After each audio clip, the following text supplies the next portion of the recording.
안녕하세요. 정치권의 복잡한 현안을 시원하게 풀어드리는 정치펀치 배성규입니다. 안녕하세요. 정치펀치 MC빈 배소빈입니다. 이태원 참사 애도 기간이 끝나고 윤석열 대통령이 경찰에 대한 대대적인 혁신이 필요하다고 강조했습니다. 경찰 조직에 상당한 변화가 예상되는 상황입니다. 네, 이번 이태원 참사로 이 문책과 책임이 어디까지 갈지 굉장히 궁금해지는 상황인데요. 네. 오늘은 대통령실 출입하고 있는 김동아 기자와 함께 얘기 나눠보겠습니다. 안녕하세요, 김 기자. 안녕하세요. 네, 윤석열 대통령이 이태원 참사 애도 기간 동안 연일 매일 이 참배를 하고 또 분향을 하고 했는데 그래서 이번 그 대통령의 이 애도 여기에 대해서는 국민들이나 주변에서 평가가 어떻습니까? 예. 네, 윤 대통령이 국가 애도 기간으로 지정하고 나서 합동 분향소가 차려진 지난주 월요일이었죠. 월요일부터 합동 분향소에서 가서 헌화하고 묵념을 하고 그런 조문을 했는데요. 네. 그게 하루로 끝나지 않고 매일 지속됐죠. 그렇죠. 매일 지속됐고 또 지난 금요일부터는 또 종교계 행사를 가서 그렇죠. 그런 추모식에도 참석을 했습니다. 네. 그래서 네. 이제 빈소도 방문을 했고요. 예. 그래서 이제 유가족들을 만나서 국가가 지켜드리지 못해서 대통령으로서 죄송하다. 예. 또 종교계 행사에서도 미안하고 죄송한 마음 이렇게 사과의 뜻을 밝히기도 했습니다. 근데 민주당은 이제 사과가 미흡했다 이렇게 주장을 하고 있는데 네. 현장 기자들의 반응은 좀 어떻습니까? 일단은 조문을 월요일 갈 때 월요일은 당연히 이제 가겠다 생각을 했고 화요일은 이제 그 국무위원들이랑 회의를 마치고 같이 갔거든요. 네. 그래서 함께 가나 보다 했는데 수요일도 또 그 조문을 가는 걸 보고 처음에는 오늘 또 간다고 이런 좀 반응이 있었거든요. 네. 그러다가 이제 또 목요일도 갔고 그리고 또 빈소도 방문을 하고 그래서 그때쯤부터는 그 윤 대통령이 매일 조문을 하는가 보다라는 생각을 이제 그때 하게 됐고요. 대통령실 참모들 이야기를 들어보면 그렇게 매일 조문하는 것에 대해서 여러 가지 의견이 있었는데 윤 대통령 의지가 강했다고 하더라고요. 네. 진심을 이제 보여주고 싶어하는 조문에 대해서 그래서 그렇게 그리고 또 그 조문 합동 분향소를 조문하는 시간이 9시였거든요. 네. 출근. 그래서 누구는 왜 출근길에 막히게 그렇게 가느냐라는 비판도 있었는데 그럼 하루의 시작을 이제 그렇게 조문을 하면서 다시 이런 일을 재발하지 않아야 되겠다는 의지를 다지는 차원이라고 또 설명을 하고 있습니다. 이제 야당에서 말하는 사과는 정식 대국민 담화를 열고 고개를 팍 숙이면서 죽을 죄를 졌습니다. 이러라는 얘기인데 사실은 그런 쇼보다는 사실은 진정한 마음이 더 중요하지 않을까 싶고요. 그리고 지금으로서는 빨리 사고 원인 책임자 규명하고 그다음에 또 그런 일이 재발하지 않도록 시스템을 갖추는 이런 일을 하는 게 더 중요한데 야당은 약간 정치 공채성 그건 있는 것 같아요. 근데 어쨌든 이번 일이 마무리되고 나면 총체적인 또 대통령의 평가와 또 얘기가 나오지 않을까 싶긴 하고요. 근데 이런 와중에 야권에서 이 대통령 퇴진 운동, 그러니까 추모를 그 명분으로 해서 대통령 퇴진 집회를 사실 가지고 그랬는데 친야 단체들이 그리고 일부에서도 대통령 퇴진 얘기가 나오고 책임론이 나오고 그런 상황인데 중고생까지 동원한다 이런 얘기까지 나왔어요 한때는. 네, 그 좌파 성향 단체인 촛불 승리 전환 행동이라는 단체가 최근 몇 달 전부터 이제 윤석열 대통령 퇴진 집회를 열고 있었습니다. 네. 그래서 이 집회가 이제 지난 이태원 참사를 계기로 이태원 희생자 추모 촛불 집회 거기서 역시 윤석열 대통령 퇴진을 외쳤고요. 그렇죠. 이 전환 촛불 행동의 구성을 보면 공동 대표를 맡고 있는 게 이제 조국 백서를 집필한 김민훈 교수나 지난 민주당 비례위성정당인 더불어시민당 우희종 교수 대표 지냈던 분이죠. 이런 분들이 맡고 있는데 최근에는 촛불 중고생 시민연대라는 이제 중고등학생 그런 모임이 있는데 여기서 이제 윤석열 퇴진을 요구하는 중고등학생 시국 선언도 했거든요. 최근에. 이 중고등학생 모임 계기를 들어보면 처음에 지난번 논란이 됐었던 윤석열 대통령을 풍자하는 윤석열 차. 윤석열 차. 그 고등학생이 그린 거죠. 그거를 대처하는 것을 보고 왜 우리 중고등학생이 어떤 그 표현의 자유를 침해하느냐 아, 네. 그런 그걸 계기로 이제 만들어졌다고는 하는데 그래 중고등학생도 이 한 1,500명이 이런 인터넷을 통해서 모임에 이제 신청을 했다고 하는데 여기 대해서 이제 국민의힘 권성동 의원이 이렇게 또 페이스북에 글을 남겼거든요. 네. 이 단체 상임 대표가 최준호 씨라는 분인데 이 사람이 25. 근데 중고등학생도 아닌데 왜 대표를 하느냐. 네. 또 이 최준호 씨가 예전 과거 통합진보당 그 이석기 네. 씨 그가 만든 네. 거의 청소년 비대위원장 출신인데 네. 그게 자유민주주의를 부정했던 이석기 그 씨와 함께 했던 사람이 그 윤석열 대통령 퇴진을 요구하고 있는 거 아니냐. 네. 그러니까 한마디로 이제 순수한 그런 모임이냐라는 의문을 제기했고. 예. 아, 그렇죠, 그렇죠. 예. 그래서 뭐 여기 단체에서 뭐 여기 행사 나오면 무슨 뭐 예. 봉사활동 점수를 준다 이런 소문까지 나와가지고 이게 이 활동을 이제 여성가족부와 서울시에서 지원을 네. 하고 있다고 해요. 그래서 이제 논란이 됐는데 서울시에서는 이걸 동아리 활동 차원에서 이제 지원금이 나간 건데 만약 네. 이게 정치적 목적으로 활용이 됐으면 그것은 뭐 반환 그렇죠, 조치하겠다 그렇죠. 이렇게 밝혔습니다. 네. 아유, 참, 그러니까 그렇군요. 해도 어떻게 중고생까지 이렇게 네. 이 누군가 동원하는 듯한 느낌 주는 건 좀 너무해요. 아니, 아직 정치적 그게 형성도 아직 안 돼 있는 상황에 또 공부해야 될 나이인데, 네. 아이고 학부모들이 볼 때 정말 참 황당한 일이기도 합니다. 예. 네. 그리고 한편 이제 윤석열 대통령이 논란이 됐던 용어를 네. 정리했습니다. 행안부가 이제 희생자를 사망자로 하는 등의 지침을 만들어서 논란이 됐는데 네. 윤 대통령이 이 논란을 좀 잠재웠죠. 처음에 그 중앙재난안전대책본부에서는 이제 이런 뭐 참사가 아니라 사고, 그다음에 희생자가 아니라 사망자 이런 네. 용어로 써야 한다고 네, 했는데 예. 그래서 중대본의 해명은 그 중립적 용어를 사용하도록 이제 공고한 거였다라고 했고 네.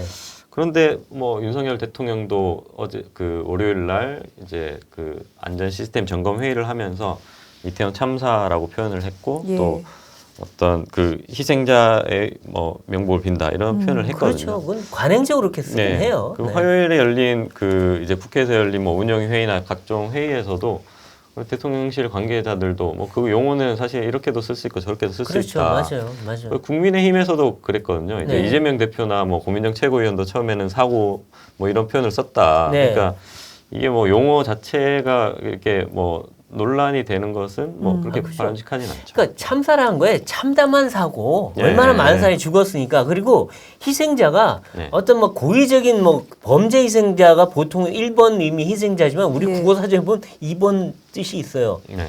큰 사고로 인한 사망자를 희생자라고 합니다. 그렇죠. 그러니까 세월호 이후에 그 추가됐다고 해요. 그러니까 뭐 이런 걸 갖고 싸울 일은 아닌 것 같다는 예. 생각은 드는데 예. 뭐 굳이 그러니까 국민 정서를 생각하면 참사 희생자 뭐 쓰면 어떻습니까? 그렇죠. 솔직히 말하면. 네.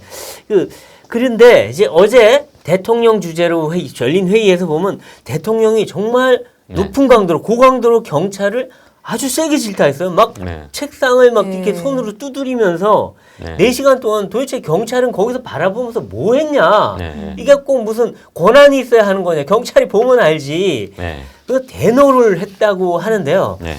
야, 이 뭐 이렇게까지 그리고 이 장면을 모두 공개를 했어요. 또 네. 이례적으로. 네. 이건 어떤 의미로 받아들여야 됩니까? 사실 대통령실에서 비공개 회의의 발언을 이렇게 뭐 일부 발췌해서 공개하긴 하거든요. 네, 그렇죠. 네. 그 발췌해서 하죠. 근데 보통. 어제 같은 경우는 그 월요일 회의 같은 경우는 거의 전문을 이제 공개를 그렇죠. 했거든요. 그래서 제가 이 공개한 장수를 따져보니까 원고지를 한 50장 정도 되는 그 긴 분량인데 원고지 50장이요. 예.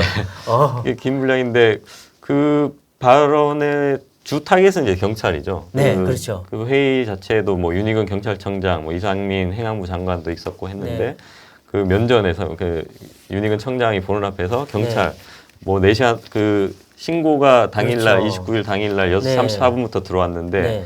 그럼 4시간 그 참사가 발생한 4시간 동안 경찰은 그러면 137명이나 그 현장 어쨌든 주변에 있었던 경찰은 물끄러미 바라만 보고 있었던 거냐. 뭐 그 엉터리 경찰이 아니다. 적어도 내가 아는 그 윤 대통령 말은 내가 일반 뭐 대통령으로서가 아니라 일반 시민의 입장에 봤을 때도 네. 우리 경찰이 그렇게 엉터리가 아닌데 왜 그렇게 했느냐 예. 강하게 질타한 거거든요. 네. 네. 그래서 그 영상 자체 그 발언뿐만 아니라 영상도 공개를 했는데 그 영상을 보면 네. 윤 대통령이 정말 이렇게 격앙된 어조로 이제 책상을 이렇게 두드리면서 네. 치면서 두드리면서 이렇게 그 의도는 아무래도 그 경찰 어떤 이 참사의 어떤 가장 큰 원인이 네. 어떤 경찰에 있다 네. 그런 것을 어떤 뭐 보여주는 게 아닌가 그런 의도에서 공개하는 게 그렇죠. 아닌가라는 생각이 근데 듭니다. 정말로 경찰이 보면 좀 이해하기 힘들 정도로 좀 대응이 엉망이었는데 네. 경찰청장은 어디 캠핑장 가서 자고 계셨고 네. 서울청장도 대응 뭐 보고도 제대로 못 받았고 네. 용산서장은 도대체 뭘 하고 있었는지 그 밥 먹다가 그냥 차 타고 나가 걷다가 거의 그냥 시간 다 놓쳐버리고 네. 그 보고도 안 하고 그리고 이 대통령실 국정상황실에 전화했는데 받지도 않고 네. 이 도대체 어떻게 된 거냐 참 이런 얘기가 나올 만하긴 해요. 근데 네. 경찰이 왜 이랬던 겁니까 도대체? 한마디로 어떤 보고 체계 자체가 이게 정상 작동이 안 됐던 것 같고요. 그렇죠. 그리고 이 제일 좀 안타까웠던 거는 이 참사에서 정말 책임을 진 기관장들이 오히려 대통령보다 늦게 보고를 받은 상황이거든요. 그러니까요. 그러니까 윤석열 대통령이 최초 보고를 받은 시간이 29일 밤 11시 1분. 네. 그 보고 루트도 경찰로 온 게 아니었고 그렇죠. 이제 소방청에서 소방 쪽으로. 당일 10시 그 참사 최초 신고가 접수된 게 10시 15분이었는데 그게 소방청 상황실에서 이제 대통령실 국정상황실로 10시 53분에 처음에 이제 보고가 이루어졌고 그것이 이제 11시 1분에 윤 대통령이 보고가 됐는데 경찰 수뇌부들은 경찰청장은 자정을 넘은 시간에 받았고 네. 서울경찰청 김광호 청장 같은 경우는 뭐 11시 36분에 최초 그 상황을 알게 됐고 네. 행정안전부 장관은 이제 11시 20분. 네.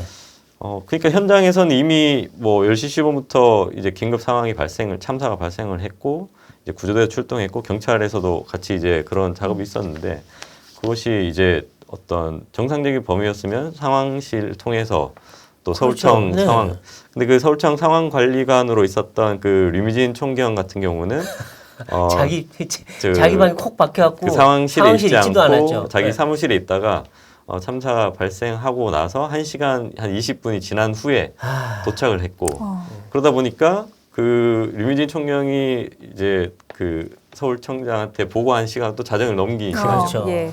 그러니까 이미 뭐 2시간이 다 가까운 네. 시간에 그런 또 그 이임재 용산서장은 그 현장 주변에 있었거든요. 심지어 그러니까요. 현장 주변에 있었는데 그걸 걸어가도 차 안에서 50분을 앉아 있었다는 거 아니에요? 예, 10분이 그 걸릴 시간에 사람들 거리를 다 쓰러졌잖아요. 그래서 거의 한 11시 가까이 도착을 해서 아유. 뒤늦게 그것도 보고도 바로 이뤄진 것도 아니었고 한참 후에. 한참 후에 이제 그런 여러 가지 이제 정말 이해할 수 없는 상황들이 많이 네, 생겼다. 그렇죠. 네. 참. 그래서 지금 보면 이제 경찰 특수본의 수사가 본격화하고 있는데 오늘 서울청, 경찰청, 용산서, 네. 용산구청 뭐 26곳을 압수수색했어요. 그리고 네. 아까 말한 그 관련자들의 상당수를 지금 피의자로 놓고 수사에 들어갔는데 네. 뭐 이분들 어디까지 처벌되고 어디까지 책임지게 되는 겁니까? 지금 현재 서울 그 경찰청 특수본에서 피의자로 입건한 게 6명인데요. 네. 네. 아마 이거는 계속 이제 확대될 것 같습니다. 네. 이제 아까 말했던 당시 이제 용산서장이었던 이임재 총경과 네. 그 서울청 상황실을 늦게 이제 왔던 류미진 총경 같은 경우는 업무상 과실치사상 혐의, 업무상 네. 과실로 인해서 사람들을 죽거나 다치게 한 혐의로 지금 거기에 이제 직무유기 네. 할 일을 제대로 안 했다는 예. 겁니다.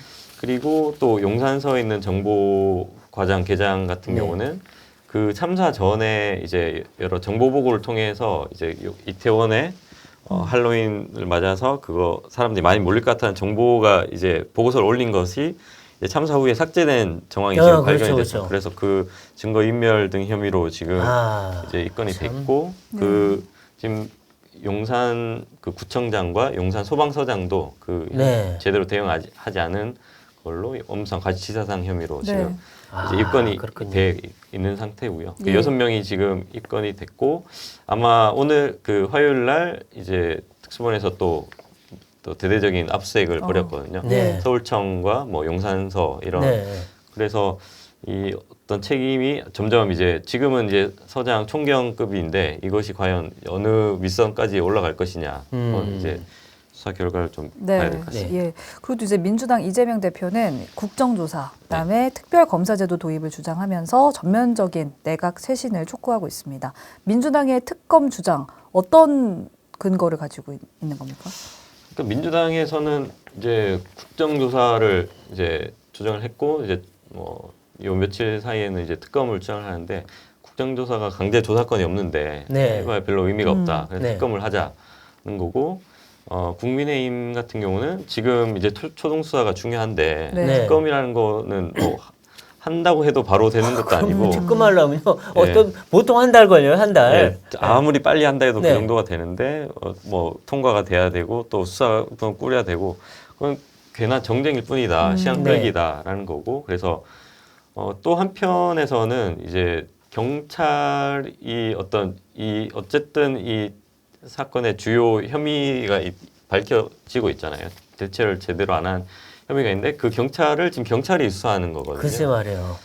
근데 이거는 사실은 그 민주당이 주도해서 만든 검수완박 검찰 수사권 완전 박탈 때문에 검찰이 할 수 없는 거. 네. 그러니까 그러면 경찰이 경찰을 수사한다는 게 네. 말이 되냐? 민주당의 논리는 예, 이건데 그렇죠. 거기에 대해서 국민의힘은 아니 그건 민주당 너희들이 당신들이 그렇게 법 만들어 놓고 법을 만들어 놓은 것 때문이 아니냐. 그러면 그 검수완박을 다시 되돌리자. 그렇게 지금 이제 그런 공방이 있는 거죠. 예. 근데 결국 특검이 되긴 힘들겠죠. 그죠? 그렇죠. 이게 뭐 근데 민주당 입장에서는 이 사건 자체를 정치적으로 보자면 네. 어떤 참사나 이런 게 발생했을 때 그 여권은 이제 책임을 지고 그 국정 책임이 있기 때문에 이게 어떤 사고나 참사가 장기화되는 것에 대한 부담이 있는데 네. 또 야권 입장에서는 뭐 특검이든 국정조사든 계속 그것은 끌고 가겠다는 거죠. 이슈가 계속 이제 네. 그 이어지는 그런 그렇죠. 측면이 참사를 정치화해서 그 정치 연료로 삼는 거겠죠. 그래서 그 월요일 날 그 국회 그 이제 민주당 민주연구원 부원장이 보낸 그 문자도 지금 이제 논란이 되고 있는데 그렇죠. 그 이거를 문자를 보면 이 이태원 이거는 왜 그 추모 사진도 없고 또 희생자 이름, 사진 사진. 사연 다 해서 그걸로 사연들을 이제 이거를 그냥 가만히 있으면 안 된다. 네. 이거를 이슈화해야 된다. 이런 건데 그러니까 당장 국민의힘에서는 이런 참사를 왜 자꾸 정치 도구하느냐. 그렇죠. 조문 전국으로 자꾸 끌고 가려고 하느냐. 네. 근데 민주당의 그것이 이제 뭐 공개 뭐 브리핑이 아니라 문자를 그 이제 개인 간 물론 주고받은 그렇죠. 문자를 통해서 어떻게 보면 약간 속내를 비친 측면도 있는 거죠. 그렇죠. 그러니까 지금 이게 좀 그 희생당한 분들은 자기 그 아들, 딸 네. 얼굴, 이름, 신상 나가는 거 원하지 않아요. 그렇죠. 지금 안 그래도 지금 가슴이 한이 맺히는데 또 그 얼굴을 누가 돌린다고 생각해봐요. 얼마나 그 황당한 일이겠어요. 그러니까 이 사람들은 이 사람들 개인 프라이버시나 이런 건 마음은 생각도 안 하고 자기들 그냥 정치화 하려고 정치의 땔감으로 쓰려고 저러는 거 아니겠어요? 그러다가 이분들 보면 뭐 윤석열 대통령 어떻게든 같이 끌어내려고 뭐 퇴진 집회하겠다고 자기들끼리 뭐 인원 동원하고 이 참 보면은 좀 아무리 뭐 정치란 게 그렇다고 하지만 이런 거일 때는 좀 서로 참 자제하고 좀 조심할 건 해야 되는데 좀 심하다는 생각이 들고요. 그리고 또 하나 지금 논란이 있는 게 이번에 이태원 참사가 무슨 마약 수사 때문에 벌어졌다. 네. 뭐 이런 식의 지금 그 음모론을 또 김어준 씨나 김의겸 의원이나 이런 사람들이 이제 퍼뜨리기 시작하는데 네. 당시에 마약 수사대가 거기에 뭐 70몇 명이 있었는데 뭐 마약 수사하느라고 경찰력을 투입을 못해서 그렇다. 뭐 마약 수사했던 사람들이 전혀 여기에 관여를 하지 않았다. 뭐 그러면서 마약 수사 시킨 대통령과 한동훈이 책임져라. 네. 어떻게 그런 논리가 나온지는 전 잘 모르겠지만 하여튼 희한하게 갖다 붙이더라고요. 근데 맞는 얘기예요, 이게? 일단 경찰이 마약 수사를 뭐 이태원 뭐 상관없이 최근에 이제 계속 마약 사건이 불거졌고 엄청 많이 났죠. 사회적 이슈가 됐고 네. 그래서 뭐 이 정부 자체 마약과의 전쟁을 선포한 건 맞습니다. 네. 일단 거기까지 맞는데 이태원이 사실은 이런 참사가 아니었다면 그 당시 이제 어떤 그 할로윈이나 특성상 사실 약간 마약 그런 범죄가 걱정이 있었어요. 기승을 네. 부릴 수 있는 그래서 거기에 이제 어떤 투입한 건 맞고요. 네네. 거기까지 맞지만 근데 지금 이 사고 자체, 이 어떤 참사 자체는 어떤 인파 관리를 제대로 안 했고 경찰은 어떤 그 가능성을 거의 생각지 않았던 네. 거기서 이제 비롯된 사고고 또 그 당일날 오후 6시가 넘어서면서부터 112 신고가 접수됐지만 그렇죠. 그때부터는 관리를 좀 했었어야 했는데 근데 그걸 못한 거죠. 그때 예. 접수가 됐음에도 그 인파 관리에 대한 어떤 생각을 전혀 못했던 게 지금 이게 그렇죠. 문제가 된 건데 그렇다고 마약을 단속하는 것 자체가 단속을 집중했기 때문에 그 인파 관리를 소홀했다고 하는 건 약간 그건, 별개의 차원의 문제죠. 마약 수사대는요 예. 인파 관리하는 경비대와 예. 무관해요. 그렇죠. 그리고 뭐 대부분 사복 입고 어떤 뭐 특수한 뭐 이제 뭐 그 뭐죠 술집이나 이런 데 들어가서 잠복 근무를 하는 사람들이니까 바깥의 상황은 잘 모를 가능성이 커요. 그분들은. 예. 또 한 가지는 이제 그 국회에서 이제 야당 의원, 민주당 의원들이 한동훈 장관한테도 경찰에 마약 단속을 시켰기 때문에 그것이 참사가 발생했다는 네. 논리로 이제 했는데 그 한동훈 장관이 이렇게 이야기를 했죠. 그 검찰은 그날 마약 단속이 한 적도 없고 네. 검찰 마약 단속 체제에 경찰은 포함되지 않는다. 서로 별개예요. 지금 그러니까 완전히 그렇죠. 검경 수사권이 분리돼가지고 따로예요, 따로. 그렇죠. 그런데 그것이 이제 뭐 정부가 마약과의 전쟁을 선포했고 그것을 이제 한동훈 장관이 주무부처 장관이고 그렇게 그 한 장관이 그걸 시켰기 때문에 그날 인파 관리가 제대로 안 됐다 이 논리를 대고 있는 건데. 아니 그럼 마약 관리 안 합니까? 마약 검거하고 관리해야죠 당연히. 근데 네. 그거 별개로 경찰의 다른 부분이 했었어야 되는 일이지 그걸 네. 거기다 갖다 붙이면 웃기는데. 그래서 이런 걸 보고 이제 한동훈 장관이 직업적 음모론자들이다라고 네. 해갖고 뭐 김어준, 김의겸, 황운하 이런 네. 사람들이 이제 때렸는데 그러니까 어제 또 국회에서 난리가 네. 났죠. 그래서 뭐 그렇죠. 사과하라 그러고 했는데 사실은 음모론이 너무 많아요. 네. 그건 정말 말도 안 되는 음모를 갖다 붙이는 건 있는데 또 한동훈 장관도 너무 말이 좀 심하다라는 생각도 가끔은 들어요. 네. 아무리 화가 나도 국무위원이면 좀 참을 땐 참아야 되는데 똑같이 싸우다 보니까 네.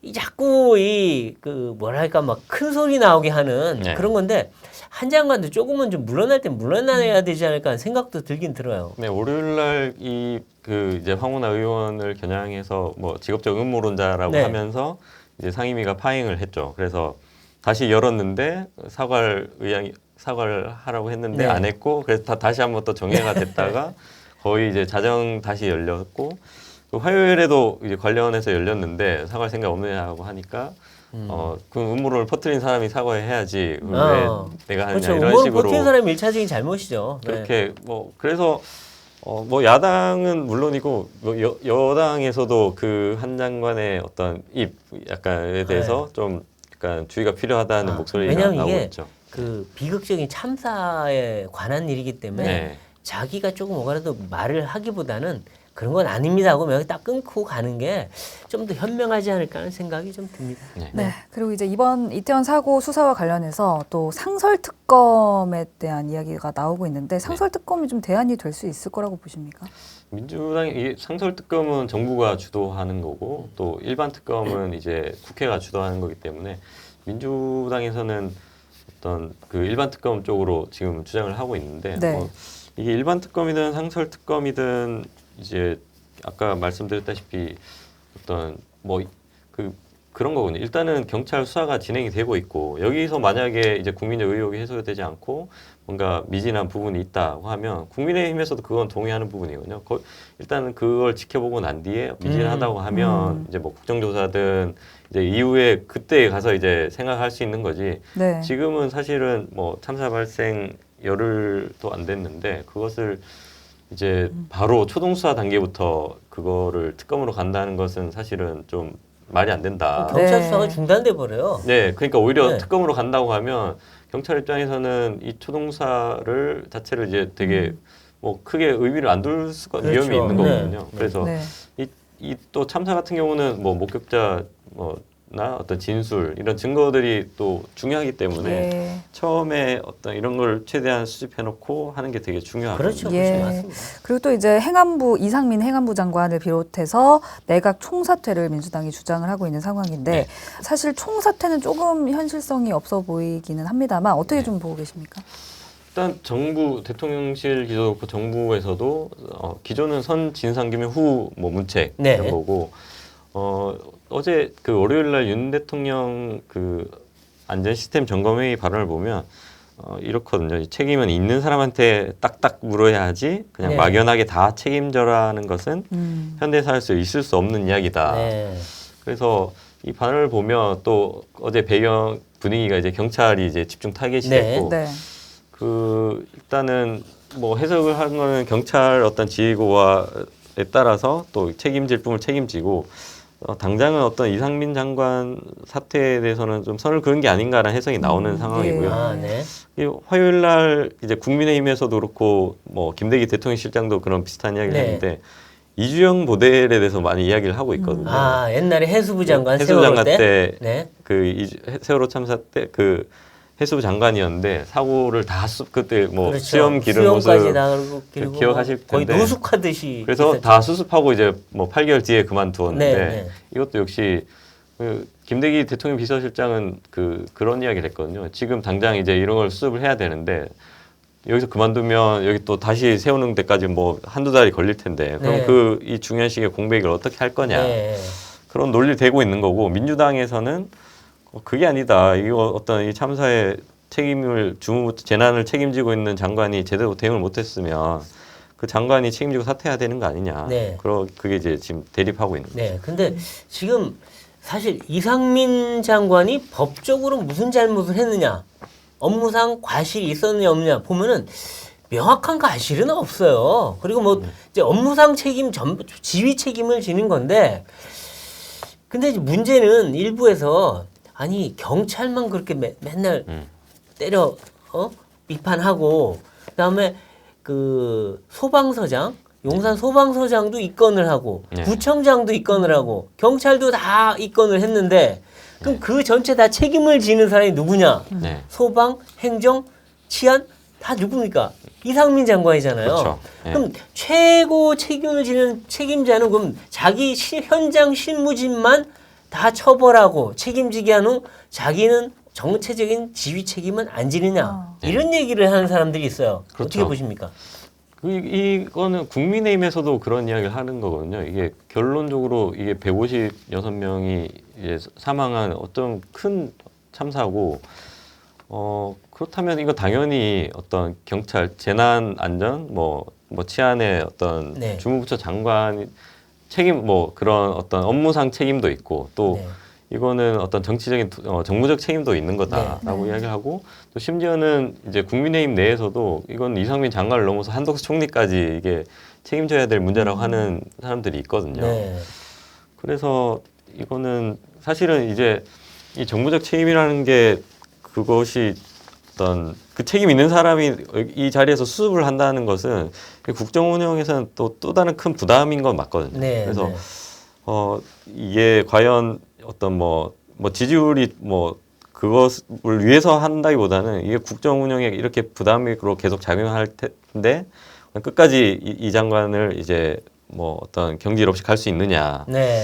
그래서 어떤 그 지지율 추이에 따라서 아마 또 바뀔 수 판단을 있다. 할 수 있지 않을까라는 그렇죠. 생각이 듭니다. 그러니까 지금 뭐 당장 바꾸는 거는 지금 사태 수습과 원인 규명과 네. 시스템 그 개선을 하는 필요가 있으니까 지금 당장은 아니더라도 어느 정도는 마무리가 돼 나면 그때쯤 되면 현장 실무진들 처벌될 사람 처벌되고 또 뭐 경찰 뭐 소방도 또 사퇴할 사람 사퇴하고 그러고 나면 장관한테도 화살이 돌아오지 않을까. 그때 이상민 장관이 어떤 선택을 할지 또 윤 대통령이 어떤 판단할지 좀 궁금해지긴 합니다. 네. 네.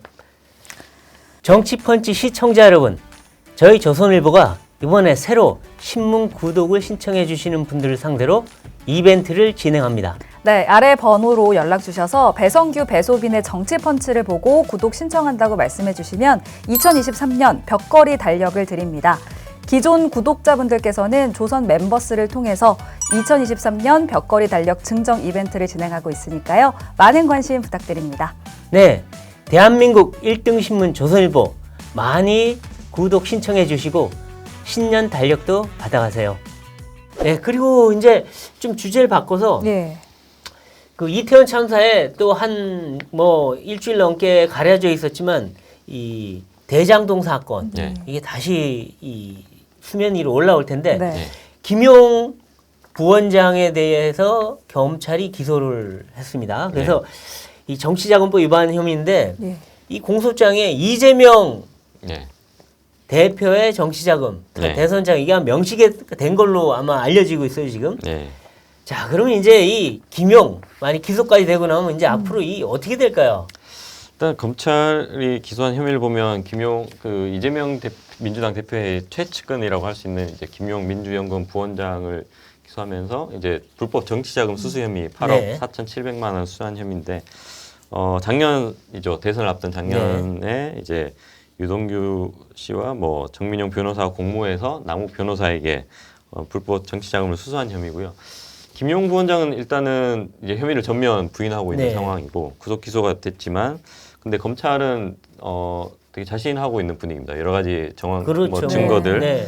뭐 이제 돈 전달 시기가 적힌 메모나 뭐 주차장 차량 출입 기록 그런 뭐 추정되는 가방 등 이제 관련 증거를 확보했다고 검찰은 되게 자신을 하고 있고요.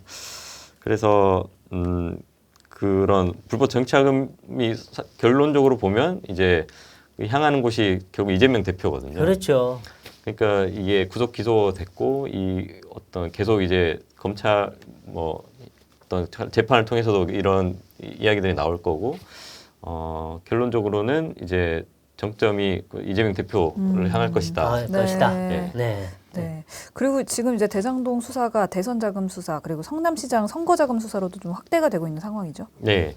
그래서 지금 이제 그 혐의 중에 또 하나는 이제 2014년에 그 유동규 씨가 그 이제 김용 부원장한테 네. 전달했던 1억 원 예. 이런 어떤 뇌물 이 부분도 역시 검찰에서는 이제 그 불법 정치자금 공소시효는 이제 7년이 지난 시점이고 그래서 이거를 작년 이제 대선 자금 전달 부분 혐의와 이제 하나의 죄 포괄 하나로 일죄로 묶어서. 처리하는 방안을 뭐 검토하기도 했었는데요. 네.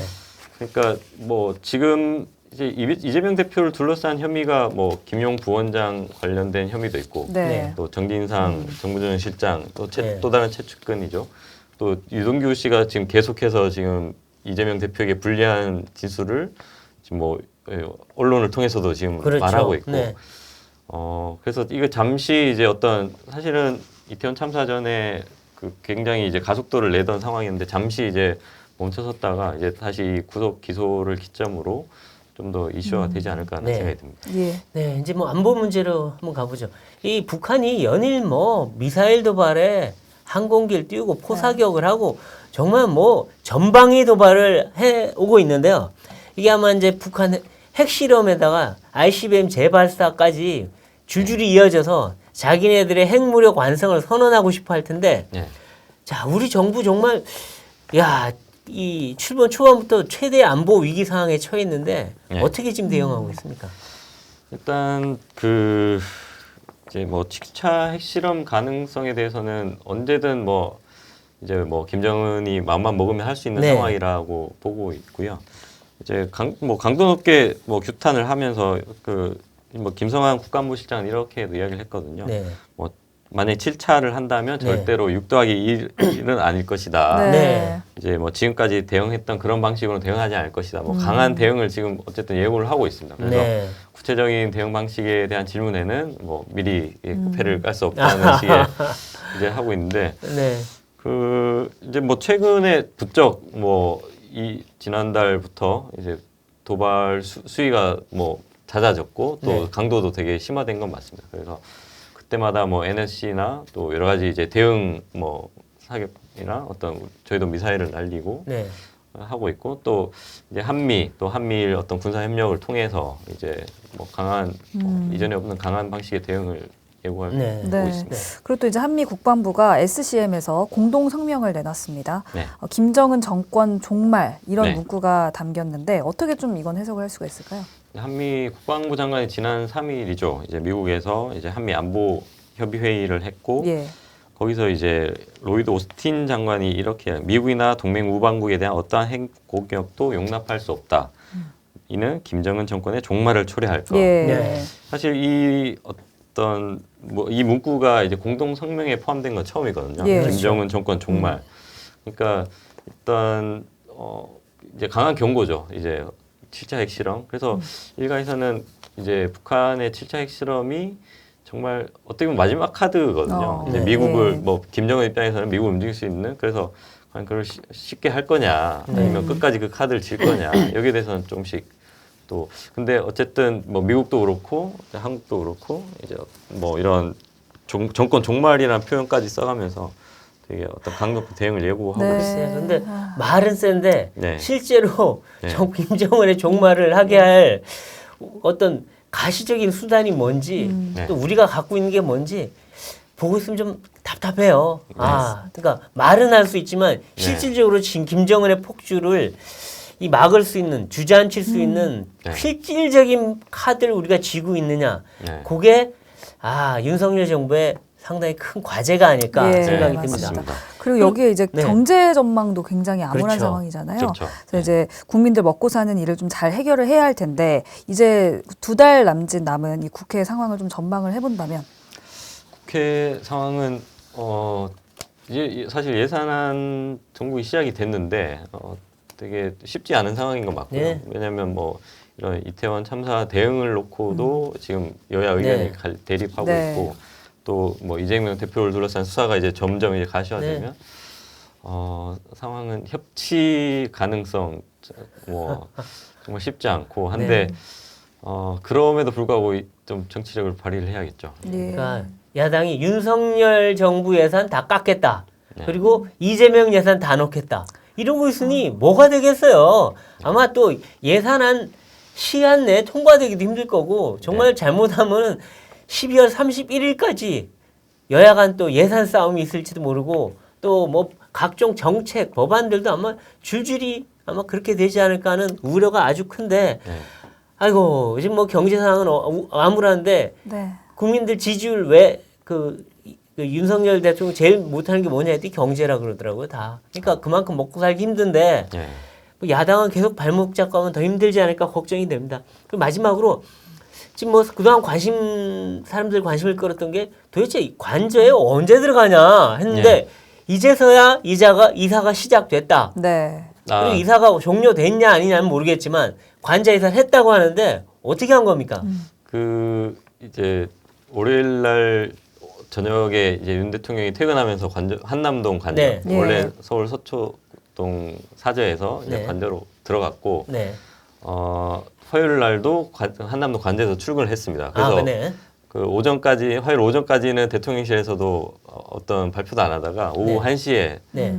처음으로 이제 첫 출근을 했다고 이제 출근했다. 밝혔거든요. 그래서 이제 이사가 완료된 것으로 완료가 된 네. 건가요, 그럼? 네. 첫 출근했다고 밝혔으니까. 근데 왜 처음에 그 얘기 월요일 날 나왔을 때 왜 이거는 밝힐 수 없다라고 했는지 이사를 했으면 했다고 그러면 되지 왜 그걸 안 밝혔나요? 뭐 이유로 드는 거는 대통령실에서는 뭐 보안상의 이유라고 하는데요. 네. 뭐 무슨 그것이 보안이요? 거기 뭐 다 그것이 보안 시설인데. 사저에 있든 뭐 관저에 있든 어떤 보안이 차이가 나는지 잘 모르겠지만 어쨌든 보안상의 이유라고 이야기하고 있습니다. 사람들이 왜 궁금해하냐면 취임한 지 6개월 만에 지금 이사예요. 그러니까 네. 그동안에도 7월에 들어간다, 8월에 들어간다, 9월에 들어간다. 이미 공사를 그냥 리모델링인데 6개월을 한 것도 좀 웃기고 네. 신축 공사가 됐고 그 다음에 들어간다 안 들어간 것도 그렇고 네. 또 이사를 했는데 그럼 했다고 밝히지도 않고 네. 그러니까 그런 부분이 왜 그러냐 이런 네. 불투명성에 대한 사람들이 궁금증이 있는 거예요. 네. 뭡니까 이게? 뭐 자세한 내막은 알 수 없지만 공식적으로 이야기하는 건 그겁니다. 이제 뭐 경호상의 어떤 추가 조치, 뭐 보안 조치 네. 이유로 들고 있고요. 네. 그리고 뭐 어떤 그 비공개 동선, 비공개 어떤 일정 이런 것에 대해서는 그 공식적으로 뭐 일일이 대응하지 않겠다. 그 관저에 대한 질문이 나올 때마다 그런 이야기를 했거든요. 글쎄요. 근데 아니 네. 좀 더 시원하게 투명하게 밝히면 사람들이 오히려 아 관저 잘 가셨다 할 텐데 자꾸 그러니까 또 그 유언비어들이 나돌아요. 자꾸 뭐 네. 또 이게 뭐 길이를 찾냐 뭐 뭐냐 뭐 이런 얘기들이 나오는데 이런 게 왜 굳이 이런 논란을 자초하는 것 같은 느낌이 들어요. 그래서 제가 여쭤보는 거예요. 네. 지금 그 숨길 일도 아무것도 없잖아요. 저도 네. 거기 외교부 공관 관저다 다 가봤는데 거기가 아주 경치도 탁 트이고 좋아요. 관저도. 근데 다만 아까 말했듯이 튀어 있기 때문에 네. 보안 시설이 필요하게 나무도 심어놓고 벽도 만들어놓고 해야 돼. 그건 이해가 가는데 그런 걸 좀 이렇게 투명하게 얘기하면 이런 논란이 없지 않을까. 우리 네. 사람들이 관저 잘 들어가셨다 박수를 칠 텐데 지금도 사람들이 자꾸 이렇게 뭔가 의심을 하는 거예요, 지금. 네. 그러니까 그런 것이 좀 없으면 어떨까 싶은 생각이 좀 듭니다. 네. 네. 그리고 이제 김건희 여사가 네. 어떤 활동을 할지도 요즘 좀 관심이 모아지고 있는데 이제 애도 기간에 홀로 빈소를 찾아서 네. 유족을 위로하는 모습을 보이기도 했습니다. 김건희 여사의 앞으로의 행보 좀 어떻게 전망하십니까? 뭐 그런 식의 행보가 될 거라고 생각을 하고요. 계속 자원봉사하는 그 활동은 지금도 계속 하고 있다고 하더라고요. 그걸 이제 비공개로 해서 이제 노출이 안 되는 거지. 그리고 이번 빈소 방문하는 것도 뭐 참모들이 말리기도 했다고 하더라고요. 그 이제 가서 이제 뭐 약간 험한 일 당할 수도 있고 한데 굳이 가야 되느냐. 그러면 그럼에도 뭐 이제 그렇게 이야기를 들을 수 있으면 그것도 뭐 의미가 있다고 해서 뭐 간다고 했다고 하더라고요. 네. 그래서 아니 뭐 이렇게 어렵고 참다운 일 있을 때 가서 뭐 조문하고 하는 게 좋죠. 그리고 네. 보니까 저는 뭐 유족들 껴안고 손잡고 막 위로하고 하는 모습은 참 상당히 보기가 좋더라고요. 네. 그래서 또 뭐 그걸 또 트집지 않는 분들도 있던데 왜 갔냐고. 아니 또 안 가면 안 갔다 그럴 거 아니에요. 그리고 같이 이제 윤 대통령의 애도 기간에 이제 종교계 행사 함께 이제 참석을 네, 했고 그렇죠. 네, 어떤 그런 식의 뭐 자원봉사 뭐 이런 어떤 그렇죠. 보이지 않는 곳에서 그런 활동들 모습은 또 네. 대통령 부인으로서 당연히 해야 되고 또 할 수 있는 일인데 뭐 그런 거를 뭐 트집지 않는다 그건 할 수 없는 일이고 그건 뭐 야당이 트집지 않는다고 하지만 그런 행보들은 조심스럽게 해나가는 거는 저는 뭐 나쁘지 않게 보입니다. 네. 네. 네, 오늘은 이 김동아 기자와 함께 뭐 각종 현안에 대해서 얘기 나눠봤는데요. 자, 이태원 안타까운 참사 벌어졌는데 원인 규명할 거 하고 네. 책임자 책임지게 하고 그다음에 또 제도 개선할 거 해야 되는데 이거를 정치적으로 이용해서 또 제2의 세월호 만들려고 하는 듯한 그런 분위기의 야당 모습은 제발 안 봤으면 좋겠습니다. 네, 정치펀치 저희는 다음 이 시간에 더 화끈한 펀치로 돌아오도록 하겠습니다. 고맙습니다.